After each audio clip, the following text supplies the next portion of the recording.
Hi, it's Liz Nedden. Let's have a look at how we save spreadsheets, and we need to save them as a particular file type to be able to use them for different programs. So the type that we want to use is a .csv file type, and the CSV stands for comma separated values.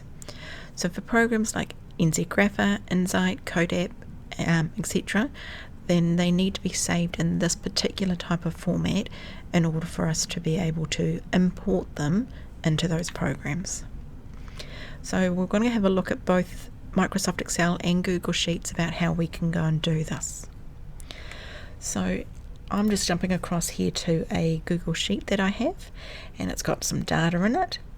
I'm going to go up the top here to the File menu, so I'm going to click on the File menu, and I'm going to go to the Download option, and I'm going to say download this as a comma separated values.csv, and so that will then download the file as a Excel file that I can then import that. I can save that, import that to wherever I might need it.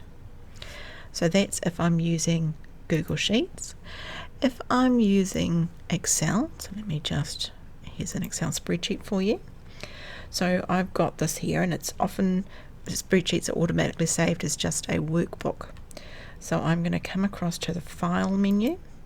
I'm going to come down to my Save As menu, and I'm going to come across to here, the second run, and I've got my little triangle option here, and you can see the default is a .xls, which is just a standard workbook file.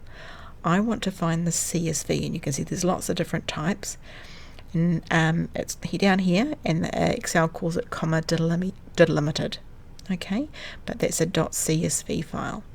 And so once it's got that, then I can click on the Save button, and I can save that as a CSV file.